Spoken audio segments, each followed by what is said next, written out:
ताया, बड़ा बड़ा बाबा, चाचू, ये इसकी क्या वैल्यू होती थी एक फैमिली के अंदर? बड़ा किरदार का नाम है, उम्र का नाम नहीं है। किरदार से इंसान बड़ा होना चाहिए। पहले बर्गर बने, अब जैनजी बन गए। हम ऐसी किताबों को काबिल ज़ब्ती समझते हैं जिसे पढ़ के बेटे बाप को खपती समझते हैं। जब बच्चे का पाँव अपने बाप के शूज में पूरा आ जाए ना, तो वो किसी और का बाप तो बन सकता, लेकिन अपने बाप का बाप नहीं बन सकता। मैंने नहीं सुना किसी को ये कहते हुए कि वड्डी गड्डी होएगी, वड्डाया होएगा। तब ये नहीं देखते थे यार कल्ला कल्ला बेटा हो, गाड़ियाँ हो, ये हो, घर अपने नाम पे हो, फलां और ये हो।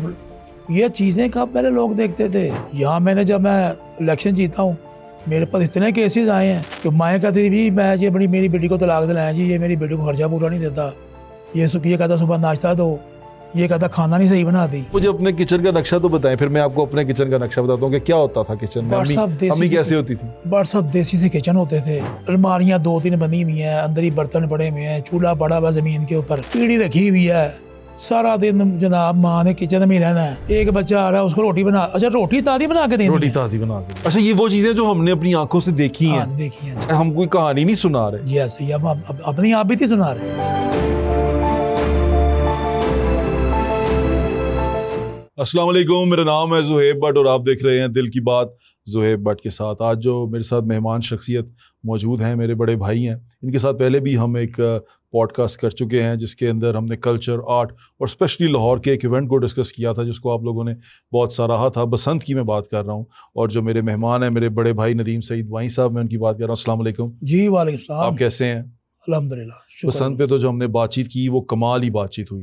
जी बेशक। मतलब कि उसके ऊपर जो गुड्डियों के बारे में आपने तफसीलें बताई, नाम बताए, आपने बताया कैसे उड़ाते थे, क्या शानदार। सब लोगों को पता नहीं था ना। बच्चे अब 20 साल बाद बसंत हो रही थी, तो जो बच्चा 20 साल का उसे क्या पता था कि पतंग किसे कहते हैं, गुड्डा किसे कहते हैं, इसके कलर्स को जो डिजाइनिंग इसको डिजाइनिंग को क्या कहते हैं, वही हमने उनको बताया। तो इसलिए उन्होंने वो आपने क्या था, वो शलारू था, क्या था वो? हाँ जी, शरला। एक और भी था ना वो जिसके काफी सलारा जी, सलारा पतंग थी। सलारा पतंग थी। अच्छा वही साहब, हम दोनों अंदरून शहर से हमारा ताल्लुक है, हम लाहौर की बहुत सारी रिवायतों को जानते हैं। अच्छा मैं आपको ये बताऊं, आपसे पहले ताहिर मलिक साहब के साथ ही मैंने लाहौर के ऊपर एक पॉडकास्ट किया, वो भी लोगों ने बड़ा पसंद किया। लोगों ने कहा कि लाहौर की तारीख, लाहौर का कल्चर, उसको जिस तरह आपने एक्सप्लेन किया, बताया, लोगों ने बड़ा अप्रिशिएट किया। तो मैंने सोचा कि लोगों की ये नीड है, लोग लाहौरियों को, लाहौर को, कल्चर को जानना चाहते हैं, तो क्यों ना उस पर बात की जाए। तो आज जब मैं ये सोच रहा था और आज जब आप आए यहाँ पे, तो मैं यही सोच में पड़ गया कि वही सब, आज से पहले लाहौर में एक फैमिली होती थी ना, जॉइंट फैमिली होती थी। जी, जॉइंट फैमिली। ये जॉइंट फैमिली कल्चर कैसा कल्चर था? देखिए भट्ट साहब माशाल्लाह, उस वक्त में ये था कि सब मोहब्बत में भाईचारे के साथ रहते थे। एक मकान में अगर 4 भाई हैं तो 4 पोर्शनों में रह रहे हैं, किसी के 5 पोर्शन हैं, वो 5 भाई रह रहे हैं। ये बहन भाई सारे मिल के रहे। हालांकि किसी ने बहन की शादी भी कर दी ना, वो भी उधर ही रह रही है बीच में ही। वो इतने प्यार और मोहब्बत से एक दूसरे को हम पालते थे, बेसिकली देखभाल भी करनी और एक दूसरे को बच्चों, क्योंकि उसमें एक फ़ायदा था, कोई कम कमा रहा है वो भी एडजस्ट हो जाता, जो ज़्यादा कमा रहा है वो दूसरे को एडजस्ट कर लेता था। लेकिन जब से ये लोग दौलत के पीछे पड़े हैं, बने। आपके दौर में या पहले दौर में लोग दौलत के पीछे नहीं थे? बट साहब वहाँ उस वक्त देखें, हमारे बड़ों ने ना, हमें कल्चर है क्या, ये कल्चर ये तो था कि हमारे बड़ों ने हमें यही कुछ सिखाया था कि अपने बहन भाइयों के साथ, हमसायों के साथ, दोस्तों के साथ, चचा के साथ, मामू के साथ और जितने भी मोहल्लेदार बुजुर्ग हैं उन सब की इज्जत करनी, रिस्पेक्ट करनी है। ये कल्चर है। यानी कि बुजुर्ग आदमी है तो चाचा है, सारे दा चाचा है। कोई मोहल्ले से कोई बुजुर्ग औरत, अच्छा पहले पता क्या था, ये कल्चर होता क्या था कि पहले औरतें घरों का सामान लेने ना खुद जाती थी बाजार। जी जाती थी। गोश्त लेने जा रही हैं, जाती थी। अम्मा जी ने कहा जी मैं जाऊंगी खुद गोश्त लेकर आऊँ, तुम सही नहीं लाते। सब्जी भी लेने जा रही हैं। मुझे याद है भाई साहब, मैं ना मेरी नानी के साथ उसका हाथ पकड़ के साइकिल रहती थी, तो उसका हाथ पकड़ के ना मैं उनके बुरखा पहनती थी, वो शटल वाला बुरखा नहीं पूरा वाला। हाँ, तो मैं उनका बुरखा पीछे से पकड़ लेता था, तो वो मुझे लेके जाती थी मंडी में। वो मंडी से सौदा खुद लेती थी, महीने का सौदा या हफ्ते का सौदा, वो राशन उन्होंने खुद लेना। तो ये वो एक चीज थी, मुझे ऐसा लगता है कि वो अब हमारे अंदर पैसों का उसका दौर नहीं था। पैसा तब भी था। पैसा देखें, उस पैसे में बरकत थी, इकट्ठे रहते थे, ज्वाइंट थे, जब सारे ज्वाइंट टूट गए, जोड़ बखरे बखरे अलग-अलग हो गए, तो सारे बिखर गए। भाई साहब अब तो मेरे ख्याल से भाई एक अच्छा कमाता है ना, तो उसकी कोशिश होती है कि मैं अपने पास ही रखूं, और उसकी कोशिश होती है कि भाई मेरा भाई तू भी दे, तू कमा के लेके आ। उसने अपने भाई को सपोर्ट करना अपनी जिम्मेदारी नहीं रखी हुई। उसने कहा ये बड़ा हो गया, ये वो सो गया, या इसके ये नहीं कमा पा रहा, तो ये इसका फेलियर है, मेरा इसमें कोई लेन भट्ट देन साहब नहीं। आप अंदरून के हैं, हम भी उधर के रहने वाले हैं। आप ये देखें कि पहले कोई भाई के पास किसी के पैसे आते थे ना, तो वो जब अंदरून से बाहर जाते थे ना, वो अपने कमरा किसी दूसरे माड़े भाई को दे जाते थे। हाँ कईयों को मैंने देखा वो अपने कमरे को ताला लगा के जाते थे, ताला लगा दिया, अब वो बाहर चले गए हैं और वहाँ ताला लगा हुआ, आज भी ताला लगा हुआ है। इससे क्या नफरत पैदा होती है, नस्ल दर नस्ल फिर वो नफरत चलती है। हमारे बड़ों ने हमें ये नहीं सिखाया था, हमारे बड़ों ने मोहब्बत सिखाई थी। और आज हम जिस मुसीबतों से दो चार हो रहे हैं, पहले हमारे बड़े बुज़ुर्ग वो चौराहों में बैठते थे, गलियों में कुर्सियां लगा के बुज़ुर्गों ने बैठ जाना, किसी ने दूसरी दफ़ा गुजरना तो उन्होंने रोकना, बेटा वो काका किधर जा रहे हो, किसको मिलना है, ये तुम दूसरी दफ़ा गुजर रहे हो उधर से। ये हुस्न था, यही प्यार था, ये अपने इलाके की रखवाली थी। चलें बड़े से ही शुरू करते हैं हाँ भाई साहब। बड़े का किरदार एक फैमिली के अंदर, जैसे फॉर एग्जांपल मेरे तो ताया नहीं थे, मेरे डैडी बड़े थे सबसे, तो सारे उनको तायाबू कहते थे। तो ताया ताया बड़ा बड़ा बाबा चाचू, ये इसकी क्या वैल्यू होती थी एक फैमिली के अंदर? और सब देखें कि बड़ा किसे कहते हैं, कहते हैं ना जो कुर्बानी देता है, जो कुर्बानी देना जानता है, जो छोटों के लिए कुर्बानी देता है। वो ये नहीं सोचता था कि यार मैं पैसे कमा रहा हूँ और मैं छोटे बहन भाइयों को क्यों खिलाऊं, मैं अपने औलाद को खिलाऊं। इसलिए वो बड़ा बड़ा किरदार का नाम है, उम्र का नाम नहीं है। बड़ा एक किरदार का नाम है, किरदार से इंसान बड़ा होना चाहिए। तो जब से अब देखें ना, पहले बर्गर बने, अब जैनजी बन गए। उसकी वजह यही है कि सारे तो अंदरून से गए हैं, अंदरून शहर से गए हैं लोग बाहर जाके, लेकिन जिन्होंने अपने बच्चों को वो कल्चर नहीं दिखाया, सोने के चम्मच के साथ चांदी की प्लेट में या सोने की प्लेट में खाना खाना तो सिखला दिया है, लेकिन उन्होंने ये नहीं बताया कि इस प्लेट को सोने की बनाने के लिए पीछे कितनी मेहनत की है, सोने को चम्मच को बनाने के लिए कितनी मेहनत की है। वो नहीं बता वो सके। मेहनत नहीं बता सके।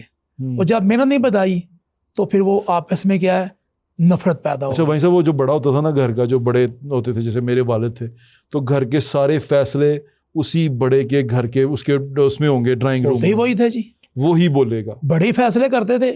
और देखें मैंने कहा किसी वक्त ये होता था कि कोई उम्र में बड़ा था ना, तो वो थोड़ा सा वो कमज़ोर होता था अगर फैसले करने में, तो वो खुद बड़ी उम्र का बंदा वो अपने किसी छोटे भाई को खड़ा करता, यार पग मैंने इसके सर पे रख ली, ये फैसले करेगा। क्योंकि उसको पता था कि यार ये बंदा जो है ना, ये मेरा भाई जो है, ये असूल पसंद फैसले कर सकता है, मनवा भी सकता है। ये बहुत बड़ी बात थी कि अपनी पग उतार के उसके सर के पर रख देनी, ये बड़ापन था। फिर जैसे उसी तरह होता था कि आपका जो बड़ा है वो, हम किसी उसकी छोटे की शिकायत है तो उसको कुछ कहने की बजाय, उसको कुछ करने की बजाय हम बड़े को बताते थे कि भाई साहब मैं आपको अपनी बात सुना देता हूँ। हम क्रिकेट खेलते थे गली में, मैदान हमारे साथ ही मैदान है पीछे, क्रिकेट खेलनी, तो बुजुर्ग को मोहल्ले के आपको तब थोड़ा वो उस वक़्त में हमने मुख्तलिफ नाम डाले होते थे, किसी का वाशी जट, किसी का संगीन जट, वो बाबे कुटते बड़ा थे हमें। तो वो बाबों के नाम डाले होते थे। हाँ वो नाम डाले थे ना, एक नाम तो चाचा डोई भी थे ना। हाँ वो बताता हूँ आपको उनकी हकीकत। हाँ। वो सारे भागते थे, मैं नहीं भागता था। वो अक्सर आके मुझे 2-3 थप्पड़ लगा देते थे। मुझे दोस्तों ने सारे वो जो हम उम्र थे, उन्होंने कहना यार तुम नहीं भागते, सारे भाग जाते। मैं कहा यार इसने मेरे बाप को शिकायत लगा दी ना, तो उसने मुझे घंटों के हिसाब से पीटना है। इसके दो थप्पड़ हुए ना मेरे लिए रियाती पैकेज हैं, ये मैं रियाती पैकेज पर लगा हूँ। तो ये था इज्जत और इख्तराम जो माँ बाप आपके अंदर डालते हैं, बड़ों का एहतराम इसे कहते हैं। कि कोई मोहल्ले का बुजुर्ग किसी को मना करता था ना, तो माँ बाप को अगर वो जाके कहता था ये माँ के बच्चे ने ये किया है, तो वो बच्चे से पूछते नहीं थे कि तुमने किया कि नहीं किया। लोग कहते यार वो बड़ा सच बोल रहा है, बड़ा सच बोल। तो जब हम बड़ों से पूछेंगे जी भाई आप कौन होते हैं, तो इसका मतलब उस बच्चे को हमने शेल्टर दे दिया कि अब तुमने किसी की इज्जत नहीं करनी, और वो सबसे पहले थोड़ा जवान होकर अपने घर वालों को विजिट करेगा। ऐसे ही है, यही था ना जी, यही हो रहा और क्या। और अब ऐसे ही वहीं सब। मकान कच्चे थे, दीवार के साथ दीवार थी, हमारे घर की बात आपके घर जा रही है, आपके घर की बात हमारे घर आ रही है। मैं आपको हकीकत बताऊं, उस वक्त हमारे इलाके में ना, हमारे पास घर में टीवी था, बहुत कम घरों में उस वक्त टेलीविज़न होते थे। वो आपको याद है, वो बटन खींचना और 5 तकरीबन को 2 मिनट बाद तस्वीर आती थी। हाँ जी, कोई मोहल्ले में फोतगी होती ना, 40 दिन हमारे घर में टेलीविज़न नहीं लगता था कि यार आवाज़ बाहर चलेगी तो मोहल्लेदार जो है ना 40 दिन क्या टीवी नहीं लगता कहेंगे? था जी, बिल्कुल सही कह रहे हैं। वो बड़ों ने कहना जनाब यार ने टीवी नहीं लाना, मेरे घर से बाहर आवाज़ गई तो कहने यार ख्वाया सईद भाई ने घर टीवी लगा, देखो ये फलाना बंदा मर गया तो टीवी देखते पे। यहाँ तक वो रिस्पेक्ट करनी सिखाई उन्होंने, हमारे बड़ों ने। अब हम बच्चों की परवरिश नहीं उस तरह कर रहे। इंग्लिश स्कूलों में डाल दिया है, 2 वर्ड इंग्लिश बोलते, वो सबसे पहले अपने माँ बाप कहते हैं जाहिल आप। इंग्लिश स्कूलों में डाल गए तो सबसे पहले अपने माँ बाप कहते हैं, आपको क्या बताया। अच्छा, इस पे मुझे एक शेर याद आ रहा है, मैं नहीं जानता कि किसने लिखा है। वो कहते हैं कि हम ऐसी किताबों को काबिल ज़ब्ती समझते हैं जिसे पढ़ के बेटे बाप को खबती समझते हैं। तो अभी बेटों का ये हिसाब हो गया। अच्छा वहीं सब एक मैं अपनी माँ के बारे में सोचता हूँ, या आप इसको पर मैं एक बात करनी चाहूँगा, बड़ी ज़रूरी है। अच्छा, कि जब बच्चे का पाँव अपने बाप के शूज़ में पूरा आ जाए ना, बाप के शूज़ में पूरा आ जाए, तो वो किसी और का बाप तो बन सकता, लेकिन अपने बाप का बाप नहीं बन सकता। वाह, बस आगे बात करें आप। वाह वाह वाह, वो अल्लाह की बात करना चाह रहे थे। मैं ये बात का मजा ही लेना है। अब देखें कि आपने कहा कि वो अपने बाप का बाप नहीं बन सकता, चाहे उसको बाप का जूता आ जाए, बाप के कपड़े पहन ले। वहीं साहब मैंने देखे हैं ऐसे लोगों को ना, जो अपने बाप को बेवकूफ़ समझना शुरू कर देते हैं, जो समझते हैं कि बस रोल रहे हैं ना, आगे उनकी लाते रोल रही उनको। तो वहीं साहब मैं कह रहा हूँ, मैंने ऐसे लोगों को देखा है जो अपने बाप को बेवकूफ़ समझते हैं, उससे मशवरा नहीं करते, उससे पूछते नहीं हैं, उसको जानना नहीं चाहते कि वो क्या कहते हैं। देखें, वो जो मर्जी है, जिस तरह भी है, उसने एक ज़िंदगी गुजारी है, वो आपका बाप है। सही है। और बाप जो मशवरा देगा वो उससे बेहतर मशवरा कोई नहीं दे सकता, ज़िंदगी में कोई नहीं दे सकता उसके पास लाइफ का। और वैसे भी बाप का अगर मशवरा आ जाए तो समझ अल्लाह की रहमत उसके अंदर शामिल हो गई है। अच्छा, दूसरी बात भाई साहब, वालदा, अगर आपकी वालदा हयात है भाई साहब? जी, पर्दा फरमा गए। भाई साहब मेरी वालदा हयात है। मैंने अपनी आमीन भाई साहब, मैंने अपनी वालदा को ना, जब हम छोटे थे ना, तो मेरी वालदा भी अपनी बहनों में, बहन भाइयों में बड़ी थी जी। हमारे घर में मेरे वालिद बड़े थे तो मेरी वालदा बड़ी थी। तो मेरी वालदा का एक पूरे घर के, वो हम जॉइंट फैमिली रहते थे, हमको अपना फैमिली सिस्टम बताओ। हम भी जॉइंट फैमिली रहते थे कि मेरे चचा, 2 चचा ऊपर रहते थे, एक चचा हमारे साथ वाले पोर्शन में रहता था, एक में हम रहते थे, तो वो जॉइंट फैमिली। तो और सारे घर की जो मेरी चाचियाँ थी ना, वो मेरी अम्मी से बातचीत करती थी, जिस तरह मेरे चाचे मेरे वालिद से करते थे, मेरी सारी चाचियाँ मेरे वालदा से सारी बातचीत करती थी। तो मैंने अपनी वालदा को उन सारी चाचियों की भी वालदा की तरह ही बिहेव करते देखा। बिल्कुल ठीक। और ये आजकल नजर नहीं आता। आजकल उसकी वजह अपनी अपनी मुर्गी की तरह ना अपने बच्चे सिर्फ अपने नहीं। उसकी वजह क्या है? उसकी वजह मैं बताऊं। उसकी वजह थी कि जो आपके चचा थे ना, उनको पता था कि ये हमारी भाभी नहीं, हमारी माँ है, और उनको पता था कि माँ कभी कभी किसी का घर खराब नहीं करती। तो वो माँ को पता, उसको वो उनको खुद कहते होंगे कि भाभी से साथ मशवरा कर लो। पंजाबी में भाभी तुसी दसो, हाँ जो भाभी कहणगे वो होएगा। इवन उन्होंने बच्चियां दे फैसले भी भाभी कर दी। तो वो इसलिए उन्होंने आदत डाली उनको। अगर वो कहते भी तुम क्यों पूछने गई, तुम अपना फैसला खुद करो, तो घर बिखर गया, शराब बिखर जाता है। पर यही चीज़ें जो है ना आजकल नस्ल में नहीं है, हम दे नहीं रहे। हम कल्चर की बात करते हैं, कल्चर है क्या देखें तो सही। कहाँ से आए हैं आप? वो नालियों के ऊपर बैठ गए तब सारे पेशाब करते थे, घरों की बाहर नालियाँ जाती थी, भाई साहब छोटे होते।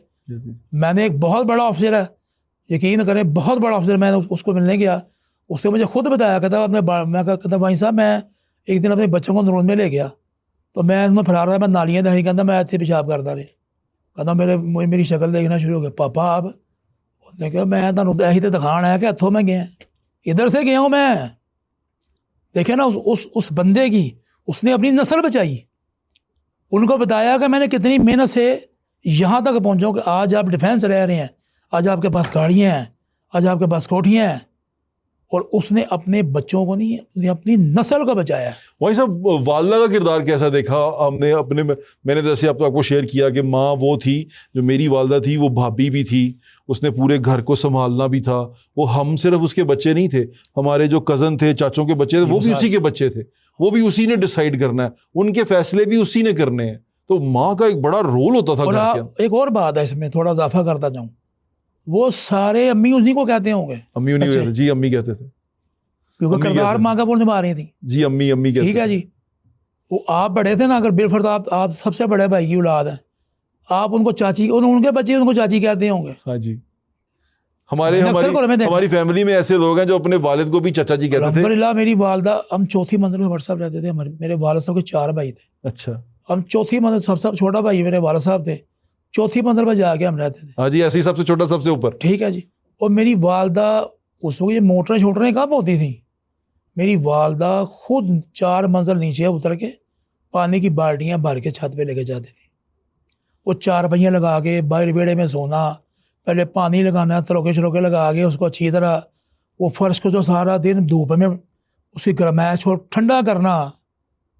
सर ये माँ बहुत बड़ा, देखा ना कि माँ कितना बड़ा नाम है, कि अल्लाह तबारक ताला ने भी अपनी मिसाल 70 माओं की दी, कि मैं 70 माओं जितना प्यार करता हूँ। ये माँ को अल्लाह ताला ने हिस्सों के साथ नवाजा है। तो आजकल की माएँ क्या कर रही हैं? मोबाइल देख रही हैं। चले मोबाइल से आगे चलते हैं। माँ का जो एक और चीज़ माँ की बड़ी स्पेशल है, जो मैं चाहता हूँ कि हम इसमें डिस्कस करें, कि माँ ने, वो आपने कहा ना बाल्टी पानी लेके ऊपर जाना, ऐसे ही माँ ने ये भी करना है, माँ ने खाना भी पकाना है, माँ ने कपड़े हाथ से धोने हैं। बिल्कुल मशीन नहीं थी, कब थी ये मशीन? वो चीज़ें जो मैंने अपनी माँ को, माँ ने हमें ट्यूशन भी पढ़ानी है, ऐसा ही है, माँ ने हमें पढ़ाना भी है, खाना भी पकाना है, खाना परोसना भी है, फिर वो खाना रात के खाने के अंदर वो अलग से खाना पकना है, फिर अपनी सास और ससुर की खिदमत भी करनी है, बच्चों की तो करनी है, फिर सास ससुर की खिदमत भी करनी है। Super human. वो माँ उस दौर की सुपर ह्यूमन थी। मतलब उसने घर संभाला भी हुआ है, वो एक तरफ घर में जज भी है, वो एक तरफ घर में पानी भरने वाली भी है, वो एक तरफ घर के अंदर उसने बिस्तर भी लगाने, कुक भी है, उसने कुकिंग भी करनी है, उसने वो वॉशर भी है, वो घर में काम वाली भी है, क्योंकि घर में काम वाली तो आनी नहीं। अब माँ ने तपड़ियाँ भी लगानी है, माँ ने कमरे भी धोने हैं, विशार भी धोने हैं, उसने सब कुछ करना है। ऐसे ही है। वो एक सुपर ह्यूमन थी। उस वक्त कौन सी काम वाली रखता था, कोई काम वाली होती ही नहीं थी। ये तो आदत डाली इन लोगों ने, आदत डाली है घरों में। पहले आहिस्ता तो थोड़े थोड़े पैसे लेते रहे, चलो जी हम खिदमत कर लेंगे, चलिए हमें रोटी दे दिया करें। वो करते करते करते इतनी आदत डाल दी है कि अब चाय तक नहीं बना के देते नहीं लोग। बनाते बहुत से लोग मैं देखता हूँ। हाँ जी, वो काम वाला चाय बनाते। हाँ जी। अब काम वाली का तस्वुर ही अजीब हो गया ना। वैसे हम जिस तरह बड़े हुए, हमने अंदरून शहर में या शहर के अंदर काम वाली का तस्वुर नहीं था कि काम वाली, हाँ काम वाली का तस्वुर था कूड़ा चुक के लेके जाना है, जो कूड़ा कट के बाहर रखे वो काम वाली ने लेके जाना। साहब वो मेरी माँ रात को बर्तन धो के सोती थी। हाँ जी। अच्छा, ये भी एक उस दौर में होता था ना कि बर्तन नहीं छटने रात को, गंदे बर्तन से काम होता है। रोटियों के छोटे छोटे पीस भी संभाल लेने, उसका छोटे छोटे वो पोरे से करके तो ऊपर कबूतरों को डालने कि रिज़्क़ है इनको देना है, कनालियों में पानी डालने। ये कल्चर हमें लाना पड़ेगा। कहते हैं वो, मैंने किसी का कॉल सुना ना कि आप अच्छी माँ है, मैं आपको एक अच्छा माशरा दे देता हूँ। ये अच्छी माँ जो होती है ना, वो अच्छा माशरा इंशाल्लाह ताला बन जाएगा। ठीक।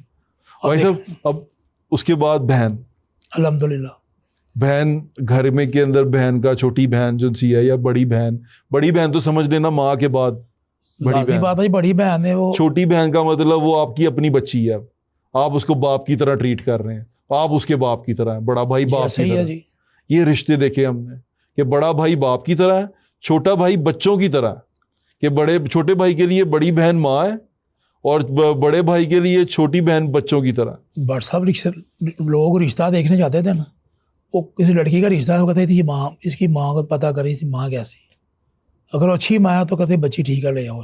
सही। और पहले लोग ये सोचते थे कि मैंने खुद सुना है अपने कानों से, वो यार रोटी खाए की कोई बात नहीं, इसके नसीब है, ये जाएगी, अल्लाह दे देगा इसके नसीबों का, रोटी तो खाएगी ये। लोग रिज़्क़ हलाल की तरफ देखते थे जी, देखते थे। मैंने नहीं सुना किसी को ये कहते थे कि वड्डी गड्डी होएगी, हाँ जी। वड्डाया तब होएगा। ये नहीं देखते थे यार कल्ला कल्ला बेटा हो, गाड़ियाँ हो, ये हो, घर अपने नाम पे हो, फलां और ये हो, ये चीज़ें कब पहले लोग देखते थे, ये तो अब शुरू हुआ है। वैसे मैंने सुना है लोगों को कहते हैं ना भरिया घर रहेगा, हाँ, भरिया घर, खुश हो, बिल्कुल ऐसे ही है। तेनू प्यार करेंगे, खुश रहेंगे, सारे खानदान के साथ रहोगे मिलजुल।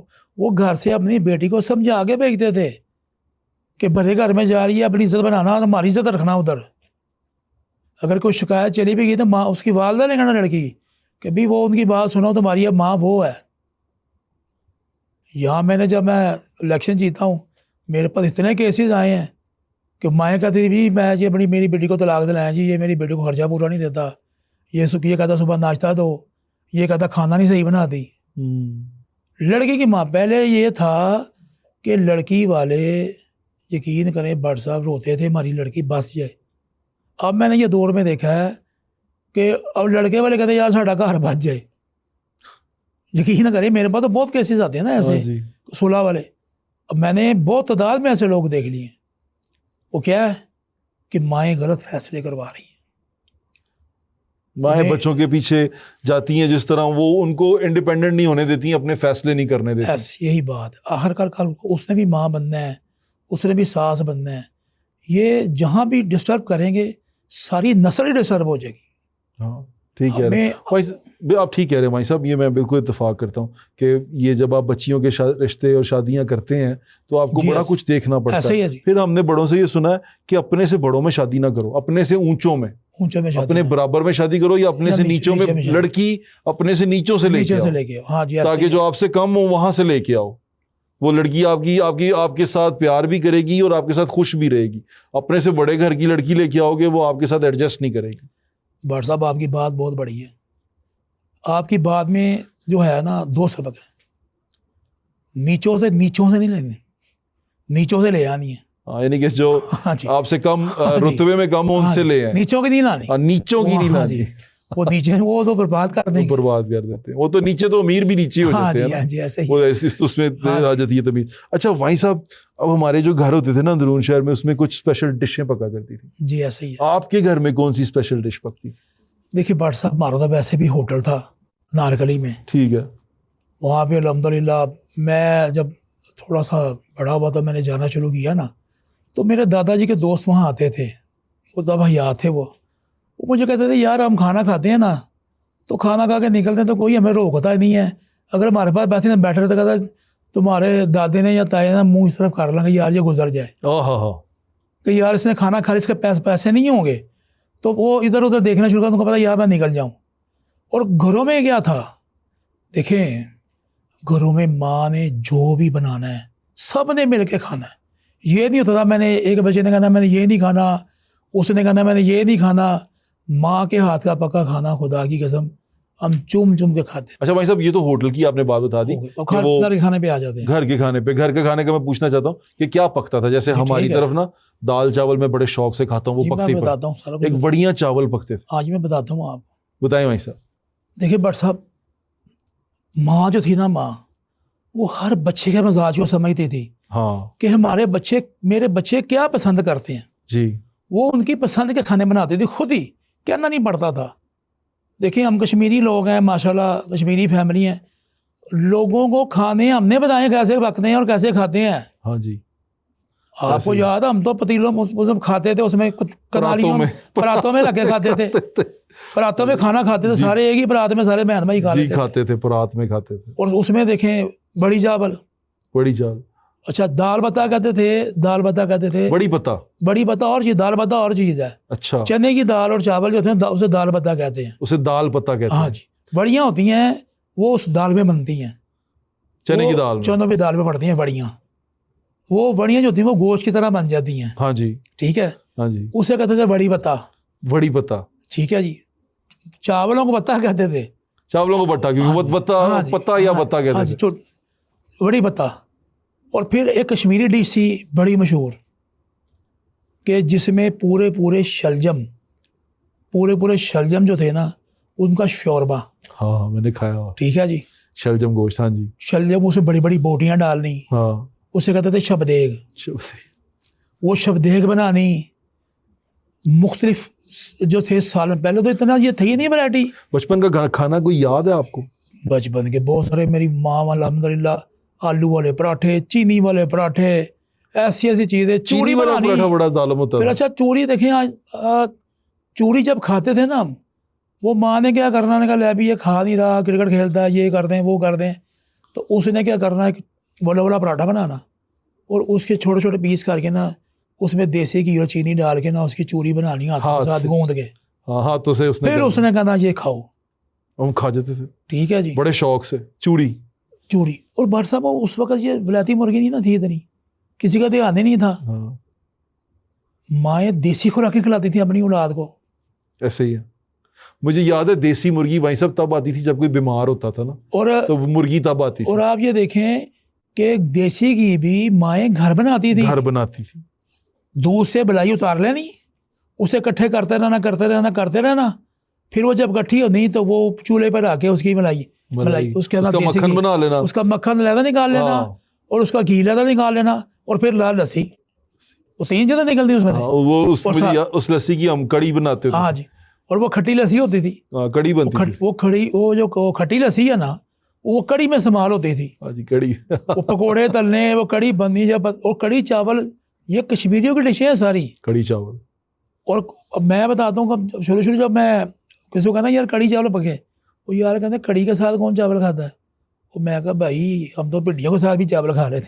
हाँ, तो बात ये है कि वो खाने, वो लज्जत थी एक माँ के हाथ की। भाई साहब मुझे याद है, मैं किया गोश्त पका होना, घिया चटनी, घिया गोश्त, किया चटनी के साथ ना वो उबले हुए चावल, फिर इवन अरबी बताऊं के साथ उबले हुए चावल। अरबी बताऊँ आपको पता है कि कितने जबरदस्त बनते थे। अरबी बताऊँ सर, वो माँ के हाथ का खलूस, वो मोहब्बत और प्यार, वो बचपन, क्या बात है। हाँ, यानी कि कड़ी जो सी थी ना, कड़ी पकौड़ा, ये अरबी बताऊं, वो क्या कहते हैं, किया चटनी। सर जी आजकल जो कहते हैं ना, तो कटरस जो कहते हैं बन रहे हैं जी मसाले, उस वक्त तो हम कहते थे यार ये जो आलू वाला सालन हमारी माँ बनाती थी ना, हाँ, कतले होते थे, कतले। हाँ जी, वो हम कहते थे ये आलू चिप्स है। ठीक है जी, मैं उसके कतले बना के देती थी अम्मी ना, कतले वो काट के ना उसका बनाती थी, मसाले में बनते थे, मसाले में भूनना उन्होंने, और उसका टेस्ट देखे कितना था, क्या टेस्ट था जी। मेरे को पानी आ रहा है। आज भी जब सोचते हैं ना तो बंदा कहता है यार के क्या बात। वहीं से जरा मुझे अपने किचन का नक्शा तो बताएं, फिर मैं आपको अपने किचन का नक्शा बताता हूँ कि क्या होता था किचन में, अम्मी कैसे होती थी। बट सब देसी से किचन होते थे, अलमारियां 2-3 बनी हुई हैं, अंदर ही बर्तन पड़े हुए हैं, चूल्हा पड़ा हुआ जमीन के ऊपर। हाँ, ठीक है जी, पीढ़ी रखी हुई है, सारा दिन जनाब माँ ने किचन में रहना है। एक बच्चा आ रहा है, उसको रोटी बना, अच्छा रोटी ताज़ी बना के देनी, रोटी ताज़ी बना के देनी। अच्छा ये नहीं था कि रोटियां बना दी हैं और जो आएगा तो खा लेगा, नहीं। माँ बैठी हुई है, जो बेटा आया है, बेटी आई है, को कॉलेज से आया, को स्कूल से आया, रोटी ताज़ी बना के देनी, रोटी ताज़ी मिल रही है, उसी वक्त आटा गूंद के रखना है, उसी वक्त रोटी बना के माँ ने देनी। कि उधर ही बैठ के किचन में पीढ़ियाँ पड़ी हुई हैं, पीढ़ियाँ पड़ी, और उन्हीं पीढ़ियों के ऊपर बैठ के वो खाना पीढ़ी पे बैठ के खाना। हाँ, रात का खाना हम सारे इकट्ठे खाते। हाँ जी, ऐसे ही रात का खाना ये होता था कि सारे, क्योंकि हम स्कूल गोइंग थे सारे बच्चे, ये बहन भाई सारे रात को फिर हम सारे, और मुझे आज भी याद है बट साहब हम मैंगो लेके आते थे और रात को जनाब हम निकले शिकरे पहन लेनी, टब में डालने मैंगो शैंगो डाल के जनाब साहब ने ऐसे आस पास बैठ जाना और मैंगो खा रहे हैं। क्या खूबसूरत माहौल था वो, क्या टेस्ट। आज भी यकीन करें याद करके ना ऐसे लग रहा है जैसे मैं वहीं चला गया, पड़ी हुई कि जैसे मैं वहीं चला गया कि मेरी माँ किचन में बैठी है और वो पका रही है और उसके इर्द गिर्द छोटी पीढ़ियां पड़ी हैं, उन पीढ़ियों पे हम बैठे। माँ ने ये नहीं कहना मैं थक गई, स्टील की छन्नी है, किचन में गर्मियां है, आज ये जून चल रहा है या जुलाई चल रहा है, मैंने नहीं देखा ये कभी ना कि वो थकी हो। कभी माँ ने नहीं कहा था कि मेरे सर में दर्द हो रही है मैं रोटी नहीं बना सकती, कभी माँ ने ये नहीं कहा था कि मैं सालन मैं आप खुद ही जाकर ले लो, बाजार से रोटियाँ ले आओ। वो कहती थी मेरा बेटा मेरे हाथ की रोटी खाए, और फिर उसको पता है कि ये बोटी कौन सी खाते हैं, ये मेरा बच्चा कौन सी बोटी खाता है, ये कौन सी बोटी खाता है। पर सब पहले गिनती की बोटियाँ, घर में 6 बंदे हैं तो 6-7-8 बोटियाँ डाल के माँ ने सालन बनाना, चलो कोई मेहमान भी आ जाता है। ये थोड़ी सबको एक बोटी एक आलू। हाँ जी, और उसने अपने हाथों से डाल के देनी हाँ है जी। क्या खूबसूरत वो दिन थे, क्या खूबसूरत वो माहौल था। भाई साहब, वो जैसे वड़ी चावल की बात की ना, एक हमारे यहाँ वड़ियाँ चावल बनते थे। हाँ जी, बढ़िया चावल। वड़ियाँ चावल में ना चावल तैर रहे होते थे हाँ जी, हाँ और जी, वो हाँ जी। रोटी से खाए जाते थे। हाँ जी, ऐसे ही है। वो भी डिश वो- खत्म हो गई। लोटे पोटे बनते थे भाई साहब हमारे घर में ना एक। भट्ट साहब बता क्या बात है कि माँ चली गई। अल्लाह ताला ने बड़ा करम किया वो आपके ऊपर कि आपकी वालदा को बहुत अल्लाह जिंदगी दे। आमीन आमीन। ठीक है, लेकिन आमीन। एक एज होती है ना, हाँ वो किचन में नहीं उस तरह जा सकती। वो एक मेरी एज। अम्मी मेरी दादी बनाती थी लोटे पोटे ना, मेरे वाले हाँ साहब जी, बहुत शौक से खाते थे। अब ये यहाँ से मैं आपको एक बहू, एक माँ और एक बीवी का वो बता रहा हूँ। मेरी माँ को पता चला कि मेरे वालिद ना बड़े शौक से खाते हैं लोटे पोटे। हाँ जी, मेरी माँ ने वो बनाने सीखे मेरी दादी से, हाँ जी। और फिर मेरी वालदा वो बनाती होती थी लोटे अपने पोटे। सास से सीखते थी जो भी। वो लोटे पोटे क्या थे भाई साहब? अच्छा वो जी। उसके ना पकोड़े होते थे बेसन के। जी, बेसन के पकोड़े बना के उसको शोरबे में, शोरबे में। और बेसन के पकोड़े, उसे लोटे पोटे कहते थे। लोटे कहते थे। अच्छा, उसका नाम पता नहीं क्या था, लेकिन वो लोटे पोटे थे। और सब जिस दिन बारिश होनी है, माँ ने घर में पकोड़े बनाने हैं, बैंगन वाले पकोड़े बनाने हैं, आलू वाले पकोड़े, मतलब कि चिकन वाले पकोड़े। मतलब कि माया जी थी ना, माँ, उसको पता था कि मैंने क्या अपने बच्चों को किस तरह राजी रखना है। यार भाई साहब, मैं वही तो कह रहा हूँ कि वो फ्री नहीं होती थी, लेकिन वो सारा कुछ करती थी। उसके पास कोई टाइम नहीं होता था। यानी कि आप देखिए, उसने कपड़े धोने, उसने बर्तन धोने, उसने फर्श धोने, उसने सारा कुछ ठीक करना, सफाइयां करनी, रोटियां पकानी, उसने सारा कुछ करना। बड़ों की खिदमत भी करनी, बड़ों की खिदमत भी करनी, दादी को भी देखना, दादे को भी देखना, अच्छा, वालिद साहब के लिए चीजें करनी। और बात थी कि वालिद साहब नहीं आना, फिर माँ ने मेरे बाप की टांगे दबानी कि मेरा बंदा सुबह से गया, शाम का घर आया, थका होगा, उसकी टांगे दबानी। अच्छा, ये वो चीजें जो हमने अपनी आंखों से देखी हैं। हाँ जी, देखी हैं जी। ये हम कोई कहानी नहीं सुना रहे जी, ऐसे ही। अब अपनी आप भी थी सुना रहे। अब ये हमने देखा है अपनी माओ को ये करते हुए। और आज जब हमारी बीवी, आप यकीन करें, मेरी माँ कपड़े भी इस्त्री कर रही होती थी। हम सारे बहन भाइयों के कपड़े इस्त्री करती थी। फिर मेरी बहनें बड़ी हुई तो मेरे कपड़े आज तक मैंने इस्त्री नहीं किए, मेरी बहनों ने इस्त्री की। मेरी भी बहन इस्त्री करती थी। बहन इस्त्री करती थी। हाँ, तो ये सारी चीजें हमारे साथ थी। अच्छा, वहीं सब खाने से निकलते हैं, और फिर शादियां होती थी।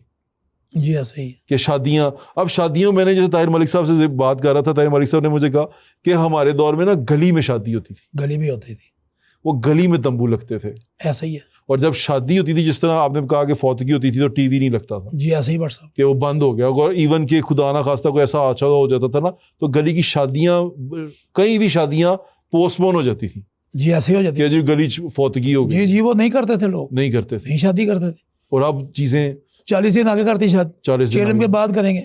और बट साहब, वो मोहल्लों में शादियों का बड़ा हुसन था। वो क्या होता था, तब वेटर नहीं रखने पड़ते थे, वेटर नहीं बनाने पड़ते थे, महल्लेदारी काम करते थे, सारे करते थे। सारे हमसाए। उन्होंने, यार बच्ची की शादी है, महल्ले गए, यार वो बच्ची की शादी है, हमने खुद काम करना है।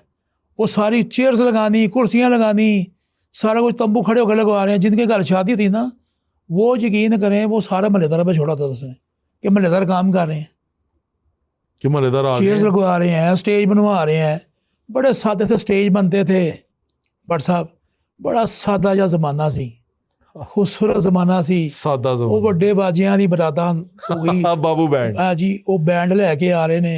ये खूबसूरत माहौल सी है जी, वो खूबसूरती अल्लाह करे सानू मिल भाई साहब, आपके दौर में शरारत क्या होती थी?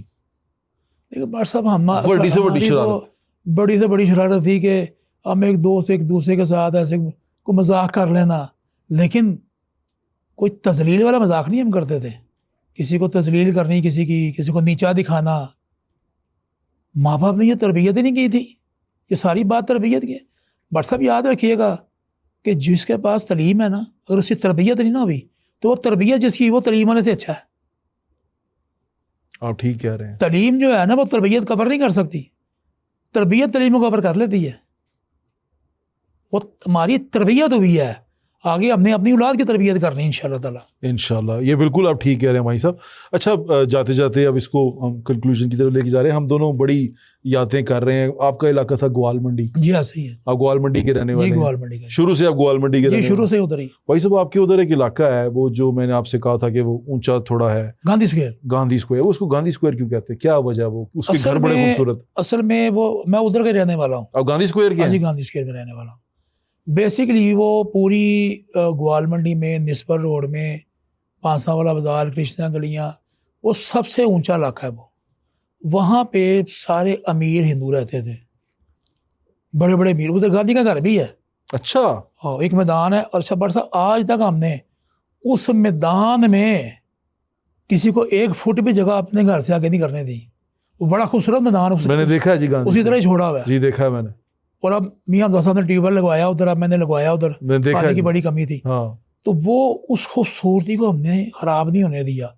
और इसमें सारे महल्लेदारों का तावन है। खुशी कमी सारी उसी जगह सारी खुशी कमी वहीं होती है। किसी की शादी है उधर ही होनी है, किसी घर में कोई खुदा न खास्ता फौतगी हो गई, जनाजा भी उधर ही होना है। तो वो एक जगह ऐसी थी जो हमें समझे गॉड गिफ्टेड मिल गई, बनी बनाई जगह थी। फिर हमने महल्लेदारों ने उसको, हमारे बड़ों ने उसको ख़राब नहीं होने दिया। अल्लाह के लिए छोड़ी गई, यार ये हमारे रहने सहने उठने बैठने के लिए ये जगह हमारे काम आएगी। बड़े बड़े खूबसूरत मकान है बट साहब। बड़े अब खूबसूरत। मैं जिस घर में रहता था ना, वो जिस घर में, वो 4 घर एक जैसे हैं। वो 4 भाई थे, 4 सिख थे, और चारों भाइयों का एक जैसा घर था, सेम घर। जहाँ अलमारी मेरे घर बनी है, साथ वाले 3 घरों में वही अलमारियाँ बनी हुई हैं। जहाँ दरवाज़ा मेरे घर बना वही, तो साथ वाले 3 घरों में वही दरवाजे बने हुए हैं। और वही खिड़कियाँ, उतनी ही खिड़कियाँ, उतने ही दरवाजे, उतनी ही अलमारियाँ, हर चीज़ वैसे ही है। और 18 इंच की दीवारें, 18 इंच की चुनाई, 18 इंच की दीवार, बड़ी दीवार। हाँ जी, गर्मी होती ही नहीं उधर। 2.5 फुट की दीवार है। बट साहब गर्मी नाम की चीज़ ही नहीं है। ठंडे, यकीन करें, पंखा लगा के बैठे, आपको ऐसे लगेगा ऐसे ही लगे हुए हैं। अच्छा वहीं साहब एक बात बताएं, अगर मैं आज आपको कहूं कि जो पिछले दौर में चले जाएं, हम उसमें रहना चाहेंगे या आज के दौर में रहना चाहेंगे? पिछले दौर से मेरी मुराद वो दौर वापस आ जाए, उसमें रहना चाहेंगे या आज के दौर में रहना चाहेंगे? मैं बाट साहब उसी दौर में जाना। यकीन करें, वो बड़ा खूबसूरत दौर था। पता क्यों? उस दौर में बड़ी अपनायत थी। वो हमारे बड़े सर पे थे, उनकी वो शफकत मैं महसूस तो कर सकता हूँ, लेकिन नज़र नहीं आ रही ना, वह मेरे सर पे नहीं है। वो लाजमी बात है कि उसकी बड़ी कमी है। वो बड़े जिनसे मैं थप्पड़ खाता था वो भी बड़े याद आते हैं। व्हाट्सएप बड़ी मदद की मैं बात सुनाता हूँ, मुझे एकदम अचानक याद आ गई। एक बंदा वोट डालने, मैं पोलिंग एजेंट था, वो बंदा वोट डालने अमेरिका चला गया हुआ था। वो तकरीबन 10 साल बाद आया, 15 साल बाद। तो वो वोट डालने आया, उसने मुझे कहा जी वोट बना दो। तो मैंने कहा जी खान साहब मुझे जान दे। कहता जी नहीं, मुझे याद दे। मैं कही मैं ख्वाया सईद वहीं था बैठा। अच्छा। मैं कहा जी मैं वही हूँ जिसको आप रोज़ाना थप्पड़ मारते थे। वो बड़ा हंसा। कहता तुझे आज तक याद है? मैंने कहा आज तक याद था, मैं इंसान हूँ ना, मुझे इंसान बनाने में आपका भी किरदार है कि आपने मुझे बहुत सारी बातों से रोका। फिर आपने मुझे अपना कल्चर बताया कि बड़ों का रिस्पेक्ट, इज़्ज़त क्या होती है। वो मेरे माँ का वो दबदबा, मेरे माँ बाप की वो नसीहतें, वो बड़ों की नसीहतें, वो नसीहतें नहीं, वो वसीयतें थी। व्हाट्सएप नसीहतें नहीं, वो वसीयतें थी। ऐसे ही है। और उसी वसीयत के ऊपर आज तक हम चल रहे हैं और कामयाब हैं। कामयाब है। काश वो दौर फिर आ जाए। वो बिल्कुल आप ठीक कह रहे हैं भाई साहब। मैं उम्मीद करता हूँ आपको आज का ये नॉस्टैल्जिक जो एपिसोड है ये पसंद आया होगा। हम वाहीं साहब के साथ नशिस्त मज़ीद रखेंगे, हम इसमें जितने वक्त में हम कवर कर सके हमने कोशिश की। बहुत सारी चीज़ें रह गई हैं, बहुत सारी चीज़ें हम ज़रूर एक और नशिस्त में इसको कवर करने की कोशिश करेंगे। अपना ख्याल रखें, मुझे ज़्यादा इंशाल्लाह फिर मुलाकात होगी। अल्लाह हाफ़िज़। पाकिस्तान हमेशा जिंदाबाद।